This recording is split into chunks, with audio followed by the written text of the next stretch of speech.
Как выяснить у такого шифровальщика, у человека, который уходит от вопросов о нашем будущем? Хороший вопрос. Это на самом деле часто встречаемая проблема, когда мужчина не идет на диалог относительно вашего будущего. Вопрос хороший, спасибо. Кстати, да, на 7 июля, сейчас 2018 года, у нас путь Грааля. Рано утром будет тепло. Я закажу, чтобы было тепло.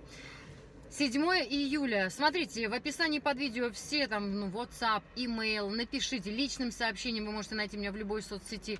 Все пароли, явки, коды, штаб-квартиры, все, все обычно в описании, поэтому, девчонки, не вопрос, давайте обращайтесь, группа будет небольшая.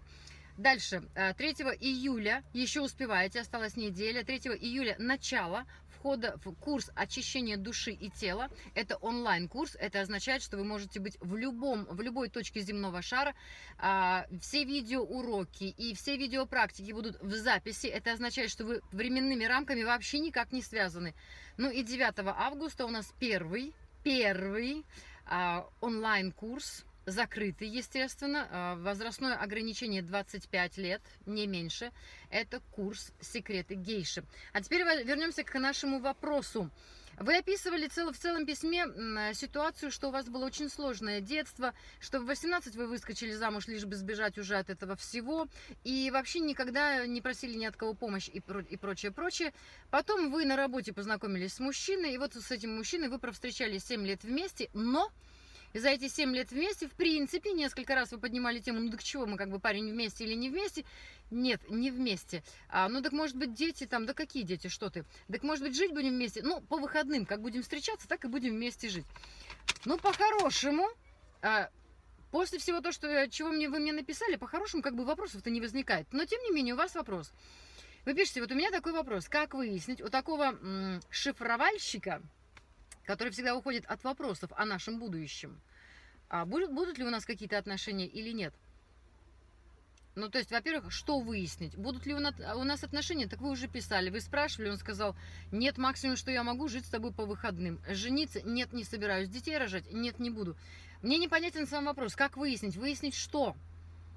Он же дал четко вам понять, что с ним можно, а что с ним нельзя.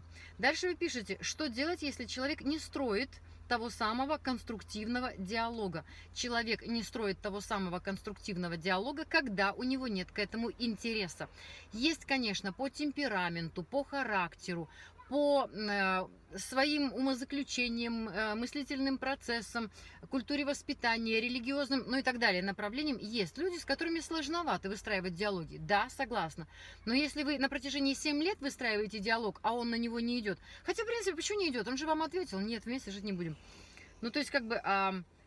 Человек не строит того самого конструктивного диалога. Правильно, вы как женщина его построили, получили ответы. Ответы, в принципе, достаточно прозрачные. В чем вопрос? Ну, то есть, смотрите, а вообще для других девчонок, которые интересуются вопросом, ну, а что делать, вот если он не хочет выходить на разговор? Я его спрашиваю, там, Мить, будем жениться вообще или нет? А он, Мань, да не до тебя. Ну, не до женитьбы, это понятно, что ему не хочется жениться. Ну, то есть, либо вы устанавливаете нормальные сроки и просто говорите, слушай, для меня важно. Или вы говорите, да и хрен с ним, не важно мне. Кайфуем, драйвуем, остаемся как я, это нормально. Либо вы говорите, ну вы же понимаете, да, то есть вам эту ситуацию нужно либо изменить отношение к этой ситуации, либо умрите в этой ситуации. Просто, ну какие, да, вариантов-то больше немного. Поэтому давайте нормальные, адекватные сроки, давай через полгода к этому вернемся. Слушайте, я постоянно в каждом видео об этом говорю. Договаривайтесь. Полгода прошло, ничего не поменялось, все, мальчик мой, я тебя очень люблю, но у меня в приоритете свадьба, рождение детей в браке, ну и так далее, пошло-поехало по списку. Дальше вы спрашиваете, я понимаю, что сбежать, это, конечно, просто, но это по-детски глупо. Но и выяснять никогда ничего не удается, он же такой скользкий.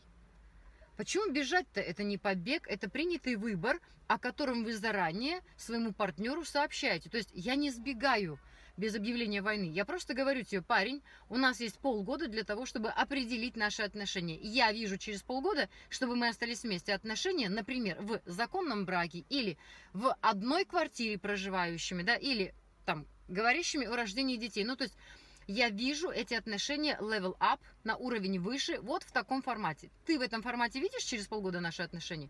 Если он скажет: Мань, не грузи, значит, просто не видит, да? Значит, давайте не тешить себя иллюзиями, пребывать в собственных фантазиях, чтобы ждать, когда Митя раздуплится. Потому что вы ждете своего Митю 7 лет. Ну, сколько еще надо лет для того, чтобы вы поняли, что нет, не раздуплиться? Ну, как бы, серьезно. Подписывайтесь на канал. С вами Наталья Вайксельбаумер, психолог, тренер, спикер. Вам чудеснейшего летнего дня.